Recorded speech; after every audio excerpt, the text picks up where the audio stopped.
Kalau kita berjalan dengan akal manusia, apalagi ditunggangi dengan bisikan-bisikan syaitan, kita akan berpikir, untuk apa saya maafkan? Dia sudah menggibah saya, dia sudah memfitnah saya, dia sudah menyakiti saya, dan apapun alasannya. Namun Islam yang merupakan agama dari Sang Pencipta Allah Subhanahu wa Ta'ala, dan satu-satunya agama yang Allah ridhai, sebagaimana Allah jelaskan dalam surah Al-Ma'idah surah nomor 5 ayat 3, potongan ayat 3, yang bunyinya al-yawma akmaltu lakum dinakum, hari ini aku sempurnakan agama kalian, wa atmamtu alaikum ni'mati, dan aku sempurnakan juga nikmatku pada kalian, wa raditu lakumul islam adina, dan aku ridho Islam sebagai agama kalian. Ini menjelaskan kepada kita sebagaimana Allah perintahkan, justru di saat itu kita disuruh memaafkan. Subhanallah, hasil survei di masa kita sekarang dengan berkembangnya teknologi, ternyata orang yang bisa mengontrol emosinya, orang yang bisa mudah memaafkan dan lapang dada, justru itu yang banyak selamat dari penyakit-penyakit kronis yang banyak menimpa orang di masa kita sekarang. Justru itu yang menjauhkan seseorang dari penuaan dini. Ya. Dan juga hubungan dia dengan Tuhannya Allah Subhanahu wa Ta'ala baik karena Allah perintahkan untuk itu, dan hubungan dengan manusia pun jadi baik. Dan di sini dikatakan bab memaafkan dan berpaling dari orang-orang bodoh. Maksudnya orang-orang yang menggunjing kita, yang memfitnah kita, menyakiti kita, orang bodoh. Mereka itu orang-orang yang tidak faham. Kalau mereka faham, mereka tidak akan melakukannya. Mereka justru sangat bodoh karena mengikuti hawa nafsunya, yang nanti akhirnya Allah akan murka dengan dia sebagai pencipta, karena Allah larang orang untuk melakukan perbuatan-perbuatan tersebut. Menggunjing, memfitnah, menyakiti orang lain, dan segala macam jenis-jenisnya. Atau jenis-jenis yang serupa dengan itu dari pelanggaran. Kayak memukul, mencaci, mencerca, dan seterusnya. Dan juga dia akan merusak hubungan dia dengan manusia. Orang yang dia gunjing, orang yang dia fitnah, orang yang dia sakiti, itu akan membenci dia. Dan orang-orang yang disakitin ini punya masa, punya keluarga, punya teman-teman yang bisa dia pengaruhi juga untuk membenci orang tersebut. Oleh karena itu, apa manfaatnya? Nabi SAW mengajarkan kepada kita banyak contoh dalam kehidupan beliau SAW.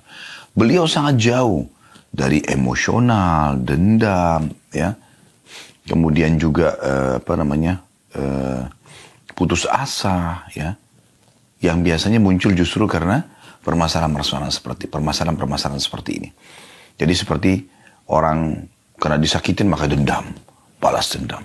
Balaslah kebodohan dengan kebodohan. Nabi SAW tidak pernah lakukan itu.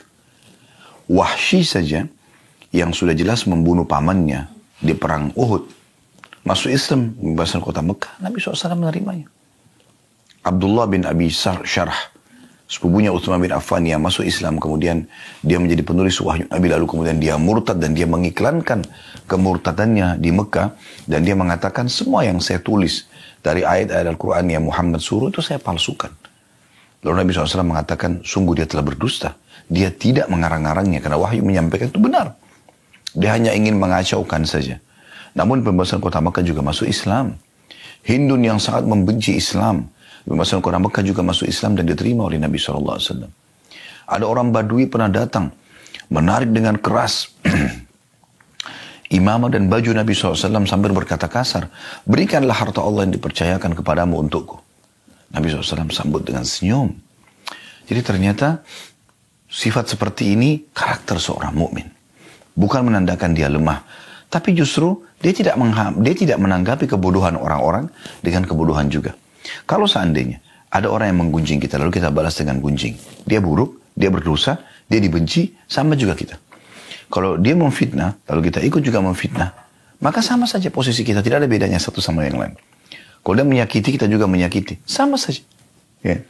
Bahkan dalam sebuah hadis, ya, dikatakan, kalau seandainya seseorang itu terzalimi di dunia, kemudian dia tidak membalasnya, maka dia akan mengambil haknya sempurna pada hari kiamat nanti.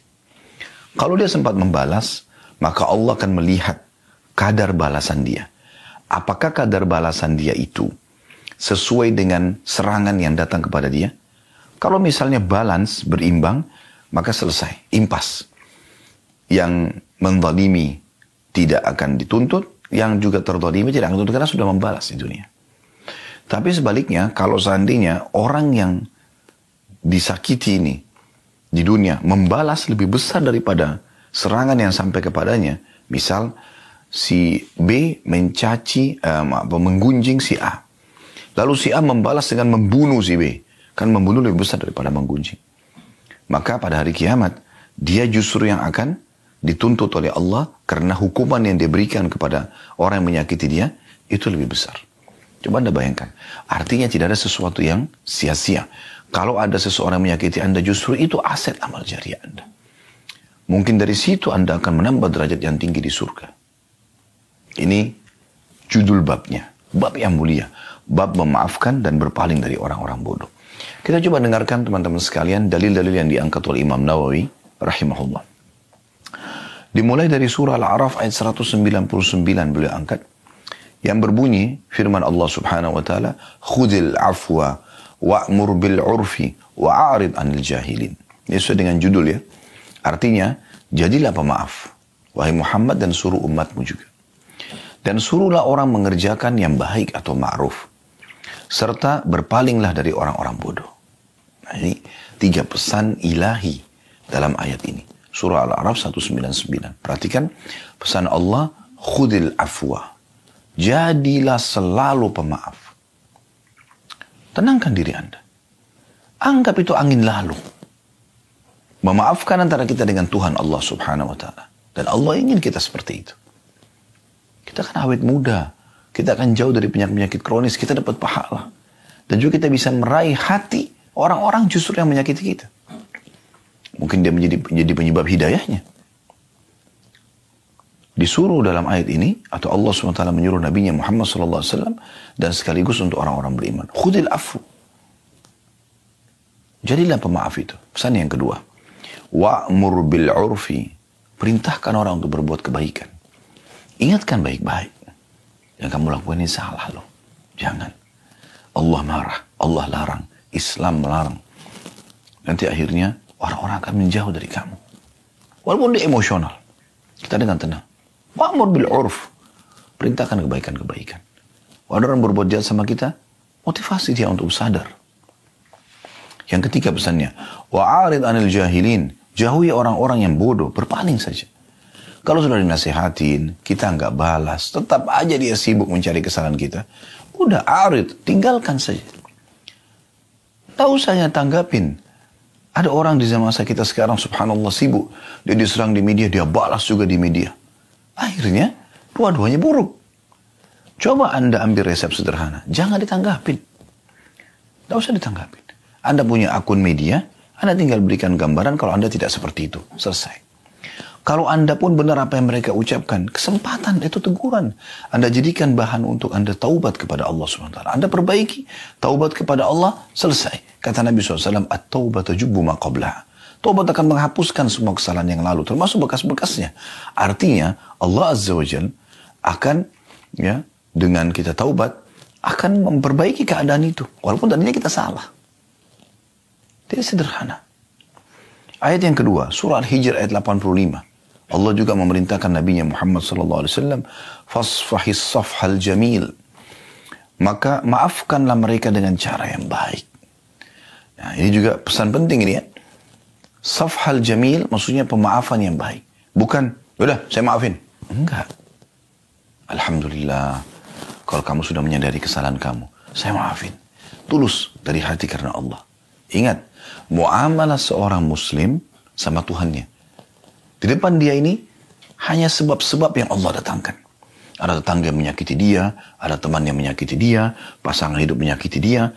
Allah mendatangkan mereka-mereka ini sebagai sebab.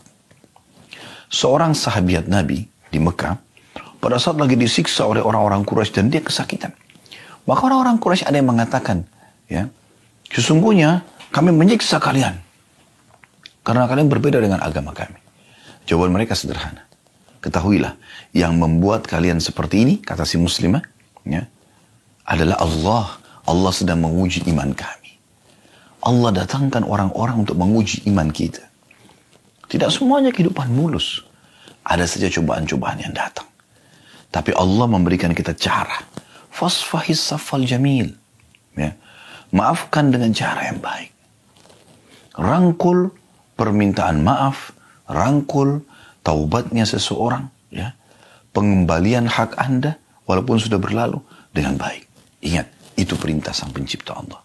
Kita bermuamalah dengan Allah Subhanahu wa taala yang selalu menilai hamba-hambanya dan mengawasinya. Sifat Allah Al-Hayyul Qayyum, Maha hidup dan selalu mengurus hamba-hambanya. Raqib, sangat mengawasi dan teliti. Allah itu teliti sekali. Jangan khawatir atas balasan Allah Subhanahu wa taala. Saya pernah menyampaikan kisah bagaimana Abdullah bin Abbas radhiyallahu anhuma. Beliau pernah satu waktu menggunakan jubah baru lalu dicaci maki oleh seseorang tanpa sebab. Ketemu di jalan tiba-tiba, mentang-mentang kamu itu keturunan keluarga Rasulullah, mentang-mentang kau sahabat Nabi, mentang-mentang. Abdullah bin Abbas diam, tidak jauh. Orang-orang di sekitarnya sudah jengkel nih, murid-muridnya segala macam. Ini siapa orang ini?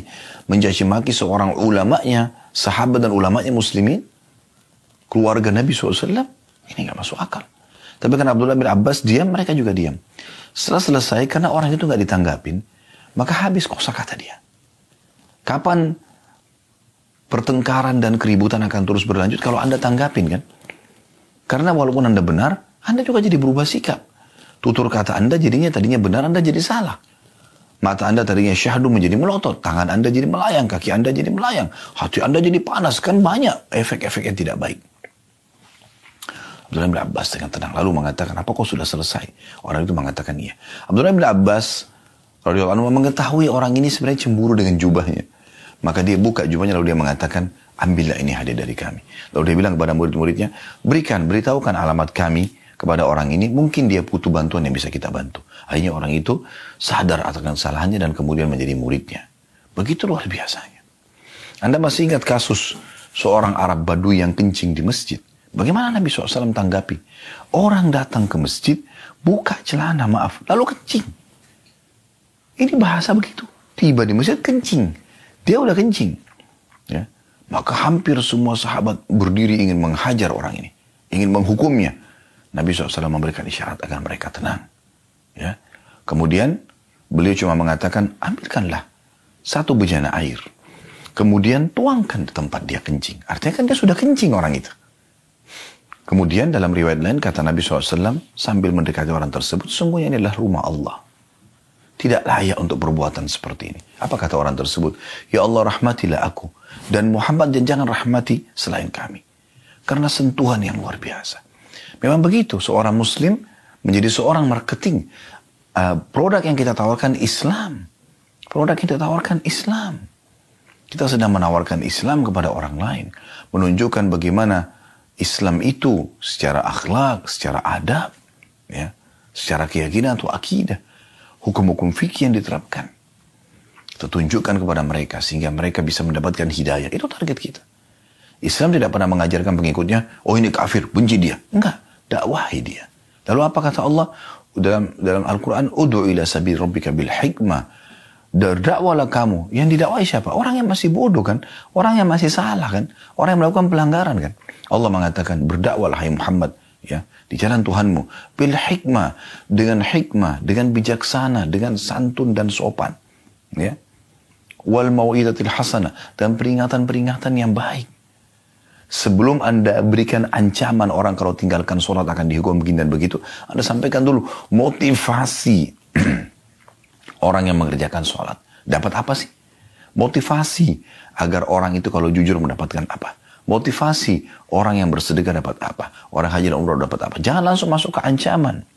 Targib dulu, tarik orang untuk bisa masuk mendengarkan dan menerima agama ini, baru kemudian Anda ya masuk dalam tarhib, ancaman kalau orang itu sudah tidak mau dengar. Sudah begitu perintah. Ya. Jadi Allah Subhanahu wa ta'ala memerintahkan kita agar seperti itu, berbuat baik. Mendakwahi mereka. Lalu Allah mengatakan, wajadilhum billatihi ahsan. Dan kalaupun kau berdebat dengan cara yang baik. Tetap baik.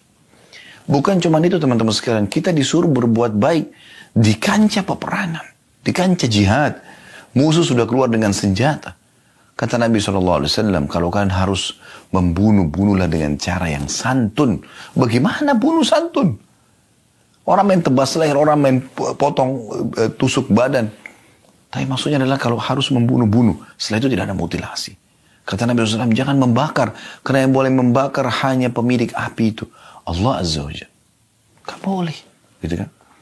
Begitu luar biasa. Dan kata Nabi SAW, dan juga kalau kalian sembelih-sembelihlah dengan cara yang baik. Tajamkan pisau kalian. Buatlah tenang hewan sembelihan kalian. Hewan. Bentar lagi juga dipotong, dimakan dagingnya. Tapi disuruh berbuat baik. Pernah ada seorang sahabat mau menyembelih dombanya, ditidurkan di tanah. Lalu kemudian perutnya diinjak domba itu. Lalu dia asap pisaunya sambil domba itu melihatnya. Kata Nabi SAW, apa kau ingin membunuhnya 2 kali? Kenapa kau nggak lakukan sebelumnya? Kenapa tidak asap pisau di tempat lain? Jangan perlihatkan kepada dia. Efek-efeknya banyak. Karena dia stres, hewan itu bisa berontak dan lari, atau melawan, atau bahkan bisa membuat dagingnya jadi keras. Itu efek. Ya. Beda sekali dengan hewan sembelihan yang kita buat tenang. Nah, itu contoh. Pada hewan pun seperti itu. Umar bin Khattab radhiyallahu anhu pernah dikirim surat oleh Amr bin As dari Mesir. Pada saat Mesir sudah ditaklukkan, ada jalur air yang ingin dibuat oleh Amr bin As dari Sungai Nil menuju ke masyarakat Mesir, supaya masyarakat Kairo tepatnya, supaya air lebih gampang mereka raih daripada mereka harus menuju ke Sungai Nil. Maka beliau nyurat kepada Umar bin Khattab minta izin. Apa jawaban Umar radhiyallahu anhu? Saya khawatir, hai Amr, engkau akan membebankan tanah di atas kemampuannya. Tanah aja disayang. Tanah. Tapi dia, subhanallah, dengan keimanannya memahami masalah itu. Perhatikan bagaimana luar biasanya. Kemudian dalil yang ketiga, surah An-Nur, ayat 22 diangkat oleh Imam Nawawi rahimahullah. Bunyinya, wal ya'fu wal yasfahu ala tuhibbuna ayyakfirallahu lakum. Dan hendaklah mereka memaafkan dan berlapang dada. Apakah kalian tidak suka bahwa Allah mengampuni kalian? Ayat ini, surah An-Nur ayat 22 turun kepada Abu Bakar radhiyallahu anhu. Anda mungkin sudah pernah dengar kisah kami sampaikan ya. Kisahnya unik sekali, kisah ifk. Kisah tuduhan zina, fitnah zina Aisyah dengan Safwan radhiyallahu anhu. Padahal mereka berdua lepas dari masalah hal tersebut. Salah satu yang menyebarkan isu gosip tersebut adalah sepupu Abu Bakar atau sepupu Aisyah. Yang dia selama ini dibiayai hidupnya oleh Abu Bakar. Setelah Abu Bakar tahu, Abu Bakar boikot orang itu. Manusiawi. Masa orang ini dibiayai hidupnya, masih keluarga lagi, masih sepupu. Lalu dia menyebarin gosip fitnah itu. Ya. Ada yang mengatakan namanya Muslim bin Abi Muslim, mengatakan kalau salah Marthad bin Abi Marthad ya. Salah satunya seingat saya. Karena ada 3 orang yang waktu itu kena cambuk, dia sebagai sepupunya Abu Bakar atau sepupunya Aisyah, ya, salah satunya. Kemudian yang kedua Hamna binti Jahash, ini adalah iparnya Nabi SAW, ya, saudaranya Zainab binti Jahash. Dan yang ketiga penyairnya Nabi Hassan bin Thabit, radhiyallahu anhu majma'in. Mereka juga ikut sebarin gosip tersebut gitu.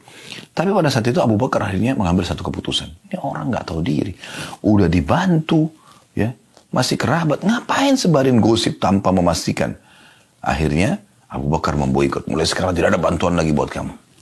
Apa yang terjadi? Allah Subhanahu wa taala turunkan surah An-Nur ayat 22. Ya, kalau dari awal ayat tentunya, dan janganlah orang-orang yang Allah berikan kelebihan harta kepada mereka mengatakan kepada sanak kerabatnya. Ya. Kalau Ya. Mereka tidak akan dimaafkan. Kita bisa lihat surah An-Nur ya. Saya coba buka ayat lengkapnya. Surah nomor 24, Allah berfirman, Anda bisa buka surah An-Nur surah nomor 24 ayat 22, wala ya'tali ulul fadli minkum was-sa'ati an yu'tu ulil qurba wal masakin wal muhajirin fi sabilillah wal ya'fu wal yasfahu ala tuhibbuna yakfirallahu lakum wallahu ghafurur rahim. Dan janganlah orang-orang yang mempunyai kelebihan dan kelapangan di antara kamu bersumpah, dan Abu Bakar bersumpah mengatakan, demi Allah saya tidak akan bantu kamu lagi. Ya, kepada sepupunya ya. Bahwa mereka tidak akan memberi bantuan kepada kaum kerabatnya. Karena orang ini masih kerabatnya. Orang-orang yang miskin dan orang-orang yang hijrah pada jalan Allah. Dan hendaklah mereka memaafkan dan berlapang dada. Coba bayangkan. Anaknya sudah digosipin fitnah. Menjadi sumber gosip yang sangat besar pada saat itu. Di kota Madinah. Istri Nabi selingkuh. Abu Bakar sangat terpukul. Yang sebarin sepupunya. Gitu. Bersumpah langsung Abu Bakar, saya tidak akan bantu kamu lagi demi Allah. Maka Allah menyuruh apa? Perhatikan. Dan janganlah orang-orang yang mempunyai kelebihan harta dan kelapangan, ya, di antara kamu bersumpah bahwa mereka tidak akan memberikan bantuan kepada kaum kerabatnya. Ini orang. Ya. Orang-orang miskin, dia juga miskin. Dan orang-orang yang hijrah pada jalan Allah, dia termasuk hijrah dari Mekah. Ya, orang Mekah ini, muhajirin. Dan bahkan ikut di Badr. Maka Allah mengatakan, hendaklah mereka memaafkan dan berlapang dada. Apakah kamu tidak ingin bahwa Allah mengampunimu? Dan Allah maha pengampun lagi maha penyayang. Ya. Subhanallah. Pada saat turun ayat ini, kata Abu Bakar sambil menangis, betul Tuhanku, aku ingin engkau memaafkanku. Maka dia pun membayar sumpahnya. Ya. Kemudian setelah itu dia kembali memberikan bantuan kepada sepupunya yang tadi, ya, menyebarin gosip, ya, dan dia maafkan. Dan tentu dia tetap kena hukuman sepupunya Abu Bakar itu, ya, kena cambuk, menyebarin gosip 80 derah gitu. Nah, ini poin yang luar biasa. Kemudian selanjutnya teman-teman sekalian, surah Ali Imran ayat 134 yang diangkat oleh beliau. Yang bunyinya, وَالْعَافِينَ عَنِ النَّاسِ وَاللَّهُ يُحِبُّ الْمُحْسِنِينَ. Dan orang-orang yang suka memaafkan kesalahan orang lain. Dan Allah mencintai orang-orang yang berbuat kebaikan. Ya. Jadi di sini Allah mengatakan, وَالْعَافِينَ عَنِ النَّاسِ. Yang suka memaafkan banyak manusia. Bukan hanya satu orang. Ya. Banyak orang. Berulang kali terjadi dalam hidupnya. Mudah sekali memaafkan, sudahlah gitu lah. Tapi tetap ya, dia akan mendapatkan haknya di sisi Allah Subhanahu Wa Taala. Ya. Dan Allah menyukai orang-orang yang berbuat kebaikan. Kebaikan maksud di sini diantaranya adalah memaafkan orang. Kemudian surah Asy-Syura, ini dari Al-Quran yang terakhir yang diangkat oleh beliau, ayat 43, yang bunyinya, walaman sabara wa ghafara inna dzalika lamin azmil umur. Tetapi barang siapa yang bersabar dan memaafkan, sesungguhnya yang demikian itu termasuk perbuatan yang mulia. Barang siapa yang bersabar, gangguan orang, dan memaafkan, sudahlah. Gitulah. Orang bodoh, orang nggak paham. Gitu. Ya. Maka sesungguhnya, ya, itu termasuk perbuatan yang mulia. Lalu kata Imam Nawawi rahimahullah di sini, dan ayat-ayat dalam bab ini cukup banyak dan dikenal. Kita akan masuk ke hadis pertama, saudaraku seiman, dalam bab ini, bab 75, bab memaafkan dan berpaling dari orang-orang bodoh, hadis nomor 648 dari awal belajar. Betul, alhamdulillah kita sudah mempelajari 648 hadis, bahkan lebih daripada itu, karena terkadang dalam satu urut nomor seperti ini ada beberapa hadis atau beberapa riwayat. Hadis ini berbunyi dari Aisyah radhiyallahu anha, beliau berkata kepada Nabi SAW, هل أتى عليك يوم كان أشد من يوم أحد قال لقد لكيت من قومك وكان أشد ما لكيت منهم يوم العقبة إذ عرضت نفسي على ابن يليل ابن عبد كلال.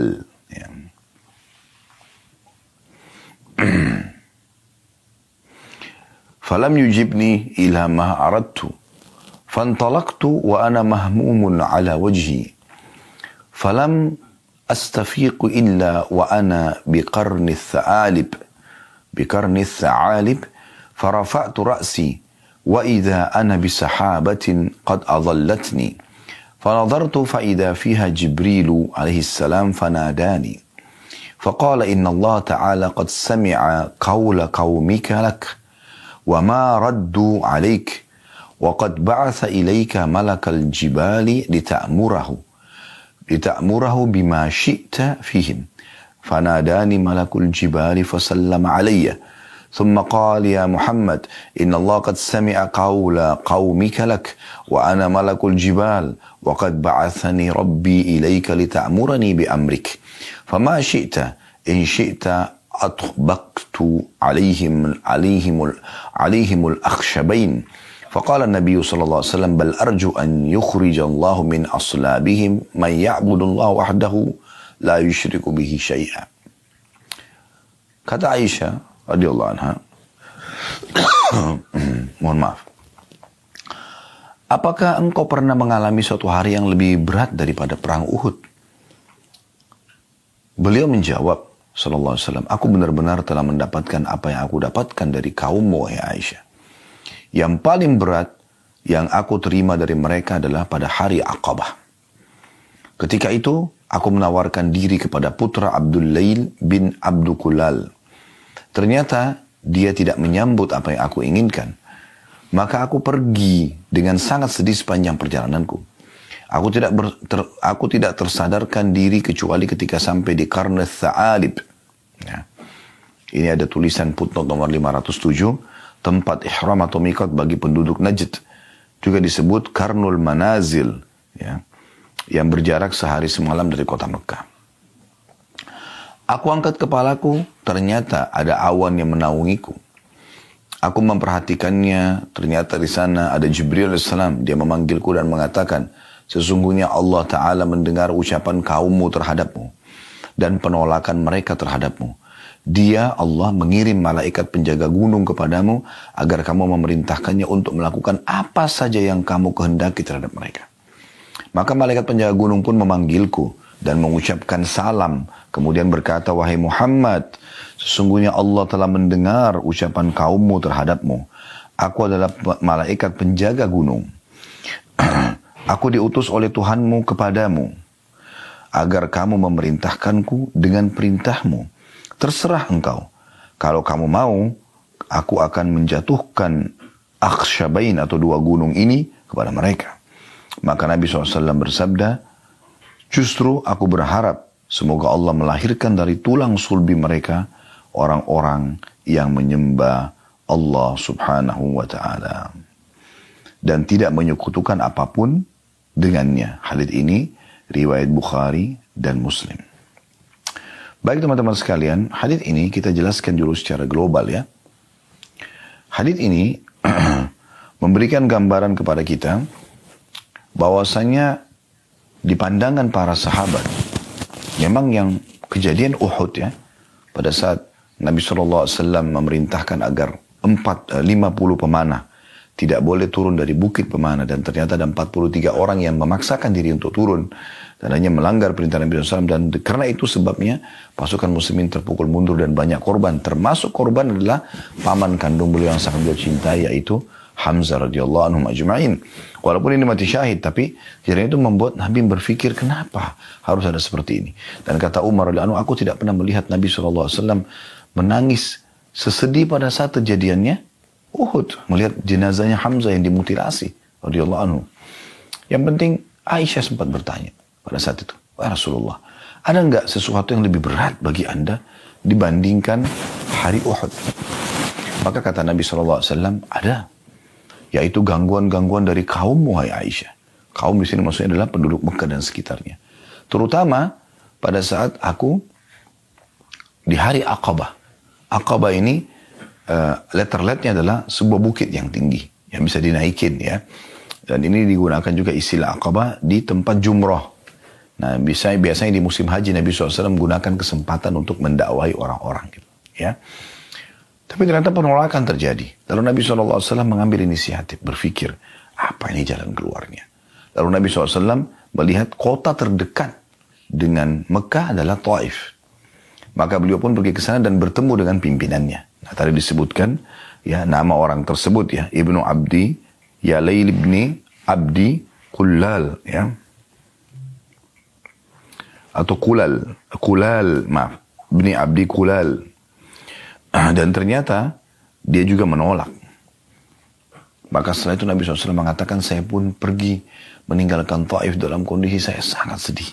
Mahmum. Sedih, kenapa agama yang ditolak? Padahal ini kebenaran. Nabi SAW tidak ingin kerajaan mereka. Tidak ingin apapun dari mereka. Cuma ingin mereka menyembah Allah dan tidak menyekutukannya sedikit pun. Maka dalam kondisi seperti itu, beliau mengatakan, saya terus berjalan tanpa saya sadari saya sudah sampai di Qarnu Tha'alib atau Qarnul Manazil. Wilayah Najd tadi sudah disebutkan, perjalanan sehari semalam dari Mekah. Jauh, jalan kaki ya. Maka Nabi SAW pada saat tiba di sana, tiba-tiba dia mendengarkan suara dari atas langit memanggil, ternyata itu adalah Jibril AS. Dan Jibril mengatakan, sungguh Tuhan Muhammad telah mendengar apa yang kamu ucapkan. Dan diutus denganku malaikat khusus mengurus seluruh gunung di muka bumi ini. Maka malaikat itu pun mengucapkan salam kepadaku, kata Nabi SAW, lalu kemudian mengatakan, hai Muhammad, Allah Tuhanmu telah mendengarkan gangguan kaummu kepadamu, penolakan mereka. Dan kalau kau ingin, perintahkan saja. Aku diutusin khusus untuk mendengar titahmu apa. Suruh hukum mereka seperti apa. Saya akan lakukan. Kalau kau ingin, saya akan mengambil 2 gunung Akhshabain, kemudian saya satukan supaya hancur mereka semuanya. Ada khilaf di antara ulama tentang masalah makna Akhshabain. Apakah gunung itu adalah gunung yang ada di Mekah saja, sehingga 2 gunung itu disatukan dan penduduk Mekah akhirnya kena hukuman pada saat itu, atau Akhshabain ini bisa juga gunung di Mekah sama di Taif. Jadi 2 kota ini hilang dari sejarah manusia. Dalam beberapa buku sejarah saya pernah temukan, dalam beberapa athar disebutkan juga ya, riwayat, bahwasanya Jibril mengatakan, kalau kau terima ini, maka akan mereka dihancurkan dan dakwamu akan menyebar. Atau kalau kau bersabar, maka juga dakwamu akan diterima, akan menyebar. Maka Nabi SAW mengucapkan kata-kata yang tadi sudah kita sebutkan dalam akhir riwayat ini, sesungguhnya aku akan bersabar. Dan aku berharap dari tulang sulbi mereka nanti, maksudnya keturunan mereka, keluar orang yang beriman kepada Allah dan tidak melakukan kesyirikan. Dan subhanallah, doa Nabi SAW ini mustajab. Ya, harapan beliau mustajab. Keluar dari kota Taif, seorang perawi hadis yang paling banyak menyampaikan hadis dari kalangan laki-laki, Abdurrahman ibn Sakhr, radhiyallahu anhu, atau julukannya Abu Hurairah atau Abu Hir. Dan keluar dari penduduk Mekah, dari As bin Wa'il, ada Amr bin As. As bin Wa'il orang yang sangat benci Islam. Tapi Amr bin As masuk Islam. Keluar dari Abu Jahal, ada Ikrimah bin Abi Jahal. Masuk Islam. Abu Jahal Fir'aunnya umat ini. Tapi anaknya masuk Islam. Ya. Kemudian dari Umayyah bin Khalaf, ada Safwan bin Umayyah bin Khalaf. Masuk Islam. Safwan. Gitu ya. Jadi banyak yang lahir. Dari Al-Walid. Ya. Lahir Khalid bin Walid. Mereka orang-orang yang benci dengan Islam. Ayah-ayah mereka. Tapi dari keturunannya, keluar orang yang beriman kepada Allah Subhanahu wa ta'ala. Baik, kita langsung masuk saja ke pelajaran pertama dari hadis. Pelajaran pertama, bahwasanya setiap orang beriman pasti akan diuji. Tidak ada orang beriman tidak diuji. Bahkan dalam sebuah hadis kata Nabi SAW, "Idza ahabba Allah 'abdan ibtalah." Kalau Allah cinta seorang hamba, Allah akan uji dia. Lalu apa manfaatnya Ustaz orang diuji? Kan gak enak orang terganggu. Baik, tujuannya banyak, hikmahnya banyak. Di antaranya adalah Anda akan menyadari kalau Anda punya Tuhan. Dan itu adalah panggilan yang sangat ya cepat agar Anda segera kembali ke Tuhan Anda. Karena kita kalau lagi sakit, diganggu orang, kita jadi lebih gampang untuk wudu, sholat, tunduk kepada Allah, minta agar diberikan jalan keluar. Itu tidak bisa kita dapatkan kalau lagi tidak ada masalah. Sulit sekali. Saya pernah hadapin masalah, mudah sekali kita netesin air mata kalau kita sedang hadapi masalah dan kita berdoa kepada Allah. Tapi kalau lagi tenang-tenang saja, kita mau menangis susah gitu kan. Sementara menangis, karena Allah SWT bagian daripada ibadah. Bahkan kata Nabi SAW, di antara 7 golongan yang akan Allah naungi pada hari kiamat, tidak ada naungan kecuali dengannya, adalah seseorang yang mengingat Allah sendiri lalu dia meneteskan air mata. Dan kata Nabi SAW, tidak akan tersentuh api 2 mata ya yang menangis karena Allah Subhanahu Wa Taala. Ini luar biasa gitu. Dan Nabi SAW berlindung dari mata yang tidak pernah meneteskan air mata. Wa min ainin ainin la tadma. Dan jangan sampai Allah mataku ini tidak pernah menangis gitu. Itu subhanallah, kalau ada masalah kita bisa rasakan dan mendapatkan itu. Kenikmatan yang mahal sekali. Jadi kita tahu kita punya Tuhan dan akhirnya kita kembali kepadanya. Pelajaran yang lain, Anda jadi meringkas umur Anda di atas ketaatan. Kalau orang kalau lagi ada masalah, dia sulit untuk berbuat dosa. Dosa itu kan terjadi kalau orang lagi banyak waktu lowongnya. Ya, lagi santai. Tapi kalau orang sakit, lagi ada masalah, dia tidak akan melakukan dosa. Dia ingin keluar dari permasalahannya, dia ingin mendapatkan solusinya. Kemudian yang ketiga, yang hikmah yang Anda bisa ambil dari masalah-masalah yang sedang terjadi dari ujian itu adalah Anda jadi ambil pelajaran dan dapat pengalaman hidup. Ya, ternyata ada orang yang berbuat begini dan kalian kita tidak terjerumus lagi. Kan jadi pelajaran. Dan itu mahal sekali. Tidak selamanya pelajaran itu teori, tapi bisa praktek lapangan. Kan gitu. Supaya Anda tidak jatuh di lubang 2 kali sebagaimana sabda Nabi SAW. Jadi banyak faedah yang bisa kita ambil. Ini yang pertama. Faedah kedua dari hadis. Ya. Dan itu tentu di sini diambil bagaimana Nabi SAW aja diuji. Ya. Faedah yang kedua dari hadis. Dakwah itu tidak selamanya diterima. Ada dakwah yang kita sampaikan diterima, ada dakwah tidak diterima. Itu umum. Tergantung hidayah dari Allah Subhanahu Wa Taala. Tapi tugas kita menyampaikan. Saya hanya bisa menyampaikan seperti ini kepada Bapak Ibu sekalian. Saya nggak bisa paksakan. Anda mau dengar, alhamdulillah. Anda mau ambil ilmunya, alhamdulillah. Itu manfaat buat Anda. Dan saya juga senang. Karena saya bisa mendapatkan pahala dari situ. Tapi kalau Anda tidak mau, saya nggak mungkin paksakan. Gitu kan? Tugas kita hanya menyampaikan. Semua nabi-nabi menyampaikan dan diceritakan dalam Al-Quran, mereka hanya balagul mubin, menyampaikan saja dengan kejelasan. Selebihnya orang terima, tidak ada masalah, itu hak mereka. Ya, jadi dakwah itu tugasnya hanya menyampaikan, bukan penerimaan. Penyampaian. Kalau Anda berdakwah targetnya penerimaan, kalau orang tidak terima Anda jengkel. Tapi kalau Anda penyampaiannya, Anda tujuannya berdakwah untuk penyampaian informasi, maka sudah cukup. Dan ini karunia dari Allah Subhanahu wa taala kepada kita, sehingga kita nggak harus memaksa orang atau sampai orang itu dapat hidayah. Mohon maaf. Kemudian pelajaran yang ketiga yang bisa kita ambil tentunya, ya, dari masalah ini, bagaimana orang mukmin beriman kepada adanya malaikat. Adanya malaikat. Ya. Malaikat ini makhluk Allah SWT, dan rukun iman kita yang kedua, mereka ada. Dan semua ini yang kita bisa lihat, pergantian siang malam, ya, fenomena setiap hari bisa kita lihat. Musim yang berganti, ya. Bukan di Indonesia sekarang musim hujan, di Turki sekarang musim dingin dan ada salju, gitu kan. Musim-musim pasti ada yang atur, nggak mungkin. Hujan itu datang satu tempat, turun hujan. Kemudian habis itu berhenti. Siapa yang mengatur kadarnya? Allah SWT menentukan, tapi Allah suruh malaikat yang mengatur dan menjalankan semua itu. Populasi manusia, hewan-hewan, segala macam hal diatur oleh malaikat. Termasuk gunung-gunung. Ya. Di sini disebutkan ada malaikat penjaga gunung. Dan dia diperintahkan khusus, ya, oleh Allah SWT untuk menghukum orang-orang yang menolak dakwah Nabi SAW. Pelajaran keempat, lembutnya hati Nabi SAW, baiknya akhlaknya, ya, dan pemaafnya beliau. Ini saksi bahasan.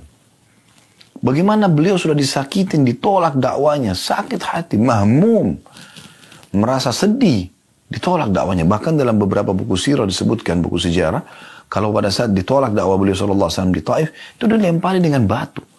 Setiap kali beliau jalan, kaki yang diangkat dilemparin batu, ya, jadi berdarah. Keluar dari kota Taif, ditutup pintu gerbang, seperti orang terusir, ditolak. Tapi beliau masih berharap hidayah sampai kepada mereka. Karena bagi beliau ini adalah orang-orang yang bodoh, belum faham. Begitu mulianya akhlak Nabi SAW. Ini luar biasa. Gitu kan? Yang kelima, bagaimana seseorang itu dianjurkan agar selalu mendahulukan doa yang baik. Jangan ucapkan yang buruk. Mulai dari diri kita sendiri. Diri kita sendiri. Ya Allah, berikan aku hidayah. Ya Allah, mudahkan aku supaya beribadah kepadamu. Ya Allah, jauhkan dariku sifat ini misalnya. Selalu ucapkan yang baik kepada istri, kepada suami. Semoga Allah berikan hidayah. Semoga Allah mudahkan. Semoga Allah begini dan begitu. Kepada anak-anak. Jangan selalu nakal-nakal. Anak-anak aktif. Jangan selalu nakal. Kepada kendaraan kita, kepada harta kita. Kata Nabi SAW, jangan ucapkan perkataan buruk buat diri kalian, harta kalian, dan keluarga kalian, sehingga malaikat lewat mengaminkan dan terjadi. Jangan. Ini penting untuk digarisbawahi. Dan ini diambil dari potongan terakhir dari hadis. Bagaimana Nabi SAW mendoakan agar mereka dapat hidayah. Mereka dapat hidayah. Ini penting. Ya. Baik, kita masuk hadis kedua dalam bab ini. Hadis nomor 649. Dari Aisyah radhiyallahu anha, beliau berkata, "Ma daraba Rasulullah sallallahu alaihi wasallam syai'an qattun biyadihi, wala imra'atan wala khadiman illa an yujahida fi sabilillah wa ma nila minhu syai'un qattun fayantaqimu min sahibihi illa an yuntahaka syai'un min maharimillahi ta'ala fayantaqimu lillahi ta'ala." Hadis ini riwayat Muslim. Terjemahannya, kata Aisyah radhiyallahu anha, istri Nabi SAW, istri paling tahu tentang keadaan suami, suami paling tahu tentang keadaan istri. Bagaimana informasi dari seorang istri yang mulia ini? Dia mengatakan Rasulullah SAW tidak pernah memukul sesuatu pun dengan tangannya. Tangan gak pernah mukul. Berapa banyak orang yang melanggar masalah ini? Pukul istrinya, pukul suaminya, pukul anaknya, ya, pukul temannya, jagoan. Rasulullah SAW tidak pernah tunjukkan itu. Tidak pernah memukul istri ataupun pembantu. Kecuali jika beliau berjihad di jalan Allah, berperang. Ada musuh yang harus dipukul, ya. Dan beliau tidak pernah diganggu sedikit pun. Kemudian menuntut balas terhadap pelakunya.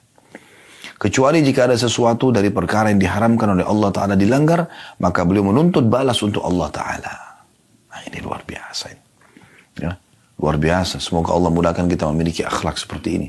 Ini akhlak mulia utusan Allah Subhanahu wa Ta'ala. Ya.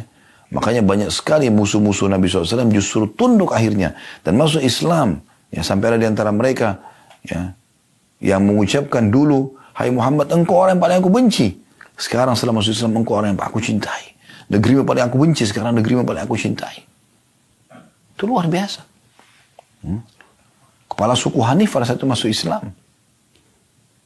Dan akhirnya dia ucapkan kata-kata itu. Karena baiknya akhlak Nabi SAW. Kita ambil pelajaran langsung dari hadis. Hadis yang pertama, tidak bolehnya seseorang selalu memukul, mendahulukan pukulan.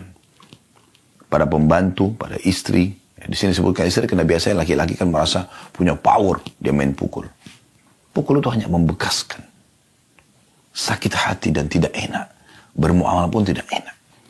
Bagaimana Anda pukul istri Anda, terus kemudian setelah itu Anda tiduri atau gauli dia malam harinya. Gimana bisa? Cukup kata-kata. Ucapkan. Biasakan dalam rumah tangga itu ucapan yang baik. Pembantu pun begitu. Ya. Apakah tidak boleh memukul sama sekali? Tentu. Ada dalam surah An-Nisa disebutkan. Kalau wanita nusyuz, membangkang. Apa itu membangkang? Tidak mau menjalankan apa yang Allah perintahkan pada dia. Kamu tutup aurat, gak mau sholat. Gak mau melayani suami tanpa udzur. Anda sudah nasihati berapa kali tidak mau. Anda boleh pukul, tapi pukulan pun apa kata ulama tafsir? Ya, yang Allah mengatakan dalam surah An-Nisa, wallati takhafuna nusyuduhunna fa'iduhunna wahjuruhunna fil madaji wadribuhun. Dan wanita yang kalian khawatirkan nusyudnya, maka ingatkan dengan baik-baik. Kalau tidak, boikot mereka di ranjang. Kalau tidak, pukul mereka. Ya. Fa in ata'nakum fala tabghu 'alaihinna sabila, tapi kalau mereka sudah patuh jangan kalian cari-cari kesalahannya. Itu kan ada dalam surah An-Nisa. Tapi di sini pukulannya kata ulama, kalaupun memukul darbatun ghairu mubarrah, pukulan yang tidak boleh berbekas. Dan kata Nabi SAW, hindari wajah. Kayu siwak, ya. Gunakan tangan, ingatkan, seperti itu. Tidak boleh lebih daripada itu. Bahkan kalau Anda hindari jauh lebih baik. Makanya dikatakan sini, perhatikan perkataan Aisyah, ma dharaba Rasulullah SAW syai'an qattun. Dalam bahasa Arab, qat itu sama sekali tidak pernah. Ya. Tidak pernah Nabi SAW memukul sama sekali dengan tangannya. Apapun. Itu luar biasa itu. Ya. Ada orang kadang-kadang bercanda, mukul meja, mukul pintu, kasar. Orang langsung nilai dia negatif. Kenapa harus dengan mukul? Tangan ini untuk salaman, untuk berzikir, untuk bekerja cari rezeki halal. Makanya disebutkan dalam beberapa riwayat, tangan Nabi SAW itu, ya kalau sahabat menggambarkan kami menyentuhnya, lebih lembut daripada sutra. Tidak pernah mukul. Itu luar biasa. Berapa banyak suami yang tidak mau tahu masalah ini, main pukul istrinya. Sampai istrinya kadang-kadang terpaksa bertahan hanya karena ekonomi misalnya. Karena terlalu suka sama dia. Lalu apa? Apa yang bisa dibanggakan dari seorang suami kalau istrinya masa takut dengan dia? Gak ada manfaatnya. Kalau sayang, cinta, hormat, iya. Segan, iya. Tapi takut karena kasarnya. Tidak ada manfaatnya. Pelajaran yang kedua, kalau boleh seseorang memukul. Tapi di jalan Allah. Dikatakan sini, illa an yujahida fi sabilillah. Kalau jalan Allah beda. Berperang. Itu pun, ingat tadi hadis yang sudah kita sebutkan ya. Dalam Rasulullah SAW, kalau kalian harus membunuh-bunuhlah dengan cara yang santun. Pelajaran yang ketiga. Tidak dianjurkannya setiap muslim untuk balas dendam. Kecuali yang dilanggar adalah hukum Allah, dihukum sesuai dengan hukuman Allah. Nah ini diambil potongan terakhir hadis. Wa manila minhu syai'un qattun fayantakibu min sahibihi. Nabi SAW tidak pernah disakiti secara pribadi. Kemudian beliau balas dendam. Tidak pernah balas kebodohan dengan kebodohan. Ghibah balas dengan ghibah. Fitnah dengan fitnah. Tidak pernah Nabi balas dengan itu. Tidak dibalas dengan itu. Illa an yuntaka syai'un ya min maharimillahi ta'ala fa yantakimu lillahi ta'ala.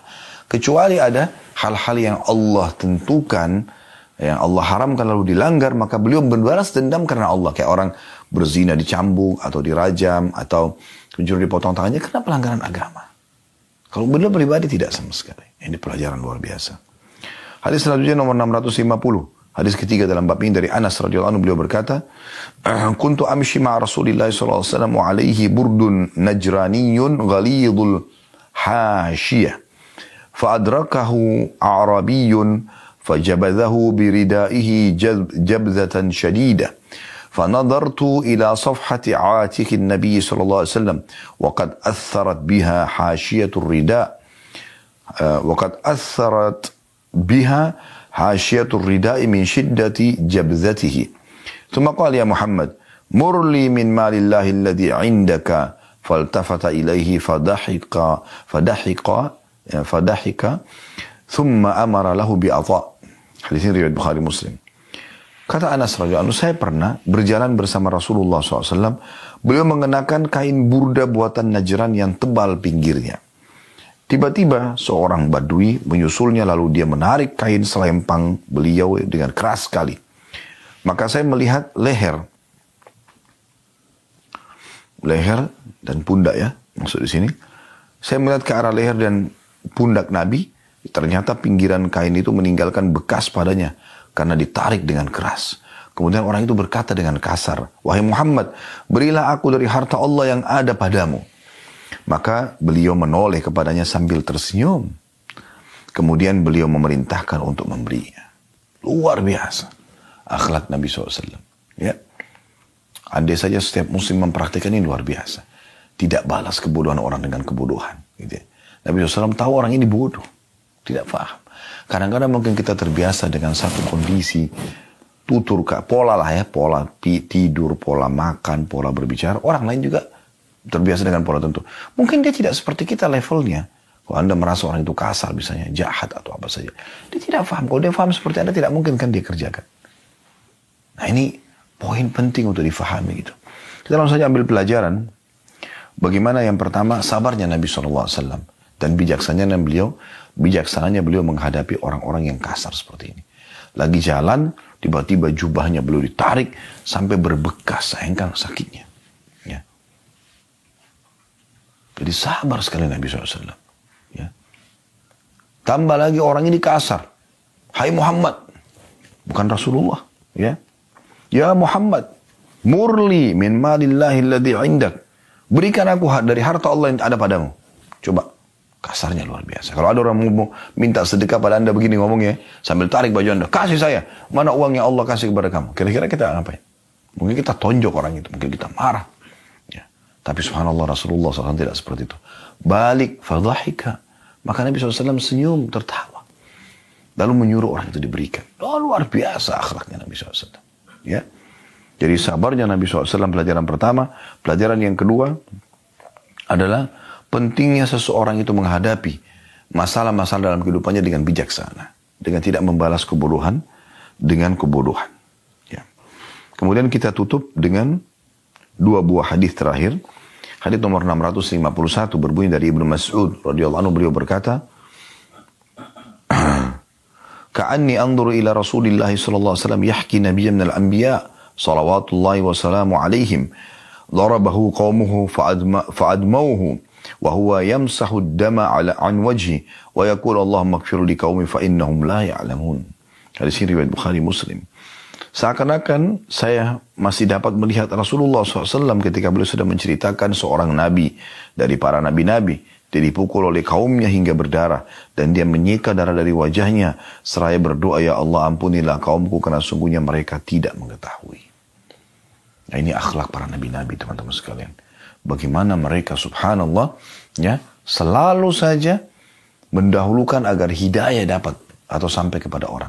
Dan diikuti dengan kekuatan tauhid yang luar biasa, keyakinan luar biasa bahwasanya Allah melihat, Allah mengawasi. Tidak akan sampai kepada kita gangguan apapun kecuali memang dalam bentuk ujian dari Allah. Tidak akan sampai nikmat apapun pada kita kecuali Allah yang mengizinkannya. Semua di sekitar kita ini cuma sebab. Bukan mereka intinya. Anda banyak, terima kasih Pak, terima kasih Bu. Karena sudah memberikan kepada Anda bantuan. Subhanallah, Anda lupa kepada Tuhan yang menciptakan mereka dan yang menggerakkan hati mereka untuk itu. Anda sibuk mengkantor sana sini serangan orang. Anda lupa sebenarnya sumber masalahnya adalah hubungan Anda sama Tuhan Anda rusak. Kenapa Anda tidak introspeksi diri, muhasabah? Sehingga Anda wudu, salat taubat, mohon kepada Allah, kalau ini dosa ya Allah, hilangkan. Itu.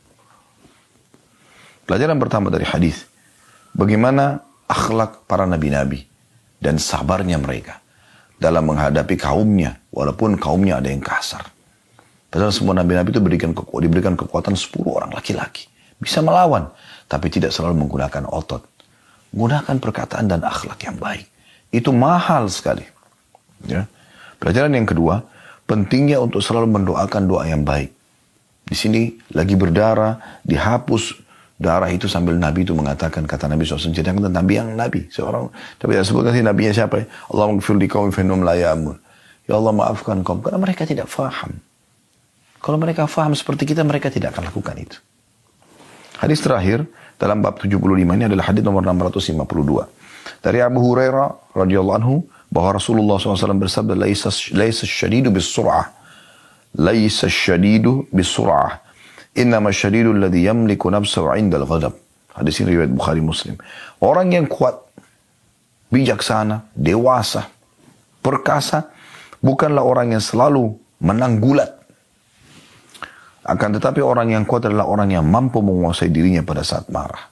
La ilaha illallah. Ini luar biasa. Ya. Justru keperkasaan, kebijaksanaan, kedewasaan, kekuatan dilihat pada saat orang bisa mengontrol emosinya. Ini hal yang luar biasa. Anda bisa lihat orang kalau baru belajar bela diri, mungkin kalau dia baru belajar beberapa jurus, dia akan selalu cari masalah di tinggi jalan untuk menunjukkan kehebatannya. Tapi kalau orang sudah sampai pada masternya, mungkin dia tidak akan cari masalah. Tiba-tiba saja pada saat dia terdesak, baru kemudian dia keluarkan ilmu yang dia miliki. Si orang jadi segan, kan begitu. Jadi justru makin tinggi ilmu seseorang, dia makin bisa mengontrol emosinya. Nah itu puncak. Karena emosi ini teman-teman, kalau kita tidak kontrol, dia akan mengubah tutur kata yang tadinya lembut menjadi kasar. Dia akan ubah tadi tatapan mata yang syahdu menjadi melotot. Dia akan mengubah tangan yang tadinya bisa merangkul, malah memukul. Kaki yang bisa melangkah ke tempat yang baik, malah menendang, dan seterusnya. Ya. Jadi tidak baik. Dan Anda kalau satu kali sudah emosional pada seseorang, segala macam, nanti interaksi sama dia pasti akan ada batas. Ya, pasti ada batasnya. Karena orang masih mengingatkan, masih berbekas perbuatan buruk kita itu. Walaupun kita dalam kondisi benar ya. Makanya Nabi SAW mengatakan, ingat, laisa sur'atu bil ghadab. Laisa syadidu ya. Laisa asyadidu bis sur'ah. Bukan orang yang kuat itu dengan banyak bergulat, menang, kasar, banting pintu, teriak-teriak, pukul sana sini, melotot. Walakin innama syadidu alladhi yamliku nafsahu indal ghadab. Tapi orang yang kuat adalah justru orang yang bisa mengontrol emosinya pada saat dia marah. Karena kita kalau bisa kontrol emosi, maka dalam kondisi marah pun mata kita masih tetap syahdu, tangan kita masih tetap merangkul, lisan kita masih mengucapkan, maka ini dengan santun, maka ini akan menjadi sebuah pukulan yang sangat berat bagi musuh. Ya, karena kita dengan tenang menghadapi permasalahan. Ya, ini penting, subhanallah. Saya pernah punya pengalaman pada saat diundang dakwah di Amerika, karena visanya berlaku 5 tahun, ya kita tutup dengan ini. Maka satu waktu setelah saya datang sekali, datang yang kedua kali atau yang ketiga kali pada saat itu ya. Seingat saya datang sendirian. Karena saya pikir visanya masih berlaku. Kemudian saya datang, seperti biasa saya langsung ke imigrasi. Rupanya, sebelumnya saya waktu datang ada satu surat panggilan dari KJRI kita di Los Angeles untuk waktu itu kalau tidak salah isi khutbah Idul Adha. Tapi kali ini tidak ada. Cuman teman-teman panitia mengatakan, Ustaz, kami mau saya datang lagi. Baik, kami sepakat lalu saya datang. Ternyata ini membuat masalah ini, karena mereka menanyakan, kenapa datang? Kalau saya sebagai seorang turis kan harusnya ada travel yang menemani, nggak seperti ini. Ditanyalah segala macam hal. Kamu kerja apa? Kenapa datang di sini? Apa saja aktivitasnya? Siapa yang kamu kenal di sini? Segala macam. Sampai saya dikerumuni 5 orang pada saat itu. Ada kepala polisinya pun datang gitu. Dan dikawal seperti sedang melakukan perbuatan salah. Cuma karena saya merasa tidak bersalah, saya santai aja gitu. Saya santai sambil duduk, jawab apa yang mereka tanyakan gitu kan. Sampai terakhir saya memberikan nomor telepon panitia untuk ngobrol sama mereka gitu. Karena pada saat ditanya pun tinggal di mana, saya tidak tahu. Karena panitia juga pada saat itu tidak menyampaikan tinggal di hotel atau tinggal di rumah panitianya. Walaupun nanti setelah itu akan dikasih penginapan. Tapi setelah kami pindah-pindah beberapa kota, tadinya kami tinggal di rumah jamaah gitu kan. Subhanallah. Setelah banyak pertanyaan yang terserang kepada kami, kenapa kamu datang gini-gini, sampai ada kepala polisi mengatakan, saya punya teman-teman di Afghanistan mirip sama kamu ini. Saya berjenggot gitu kan. Kemudian muslim lagi gitu kan. Mereka curiga. Maka saya santai saja menjawabnya sampai dia mengatakan, apa ada bahasa lain yang kamu kuasai selain Inggris? Karena ada beberapa kosakata juga yang sempat luput dari saya. Saya bilang saya bisa bahasa Arab. Dipanggillah seorang warga negara Amerika petugas itu yang aslinya orang Mesir, bisa berbahasa Arab. Pertanyaan sama, saya jawab juga yang sama. Terakhir, pada saat dia sudah telepon ke panitia, lalu panitia itu memberikan gambaran. Kalau orang yang sedang depan kamu ini orang baik gitu, nggak usah dipermasalahkan dan saya menjaminnya.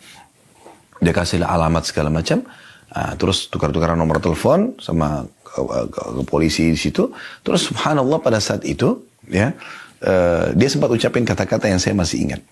Dia mengatakan, saya dari awal tidak curiga sama kamu.